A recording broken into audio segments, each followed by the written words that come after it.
There's still lots of people who have questions about foreshortening. Let's take a look at that.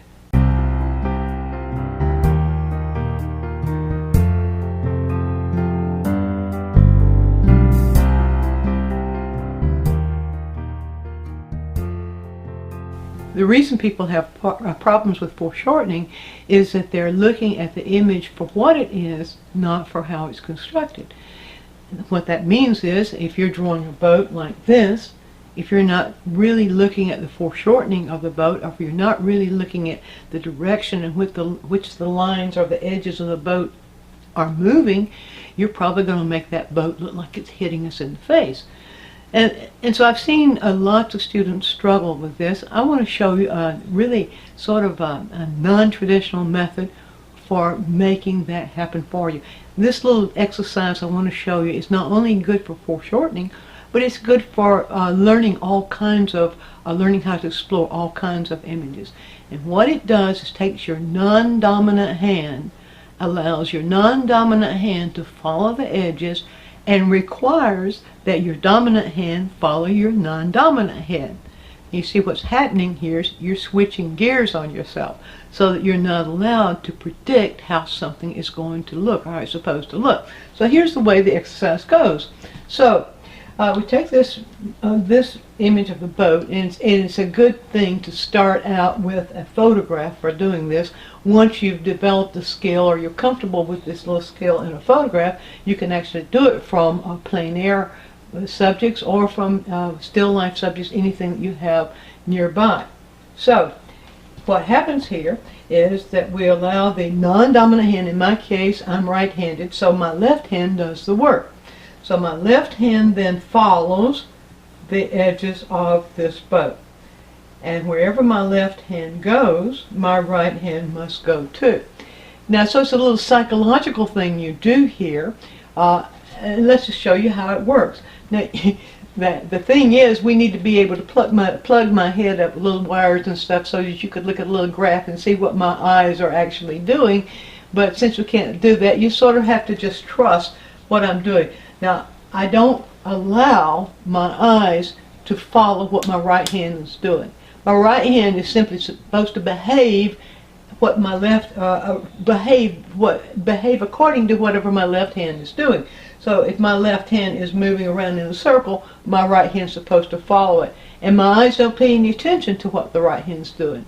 So we have to determine the non-dominant hand to be unimportant. All right, let's show you how this works. So I'll put my pencil down here in a designated space on the pad.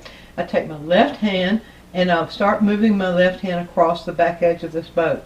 Now it moves across, and then I make my right hand follow it, just like that, without looking here. It's important that you don't look at what the marks are that your pencil is making. All right, so then I put my pencil back here and allow my right hand to follow the edge of the boat here. And then, now if you want to practice this, you can, like this, where your right hand follows, and then you let your right hand make the mark, but don't look. That it won't work if you allow your eyes to follow what's happening with the mark here. The exercise won't work for you. So what you're trying to do is retrain your brain, retrain your hands, so that your eyes will be following the direction in which these marks are moving, therefore allowing you to foreshorten easily. So here we go again. I'll allow my left hand, take my left hand, follow that bottom edge, and then I can let my right hand practice with it, and then put the mark down. You see, when the left hand stops, the right hand stops. The left hand starts, the right hand starts. So, and I'll stop right there. Now I'll go here. Now here's where the foreshortening begins, right here. And so I let my left hand follow that, and I can even let my right hand practice it.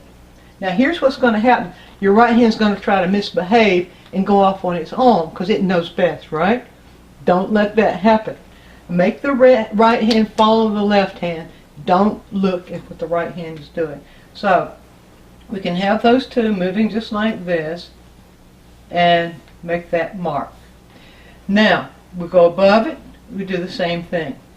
Well, actually, let's go up the side.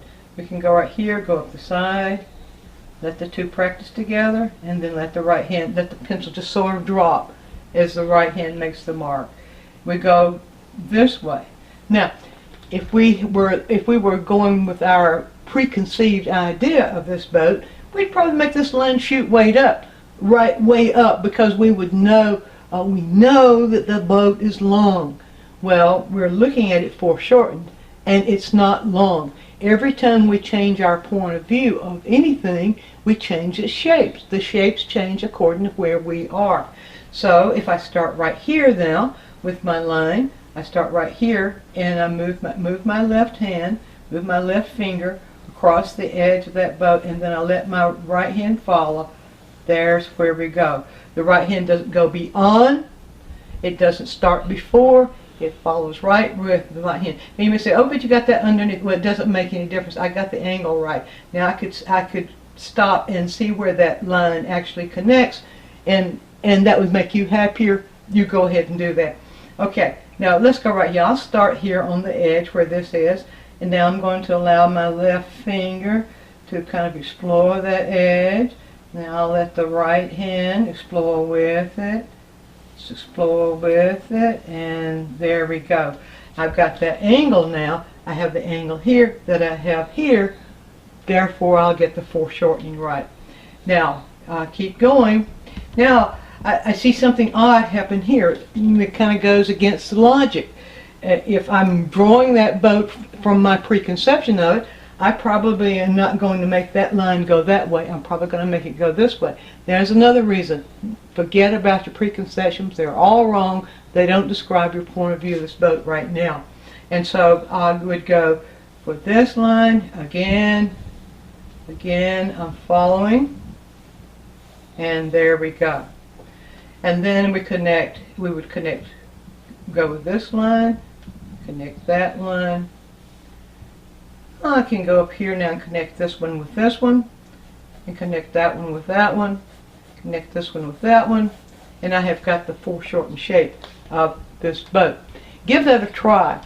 You will find that when you work these exercises, if you're really, really serious about what's happening in the exercise and not how it appears on your paper, you will be surprised at how many kinks you can work out of both your drawing and your painting.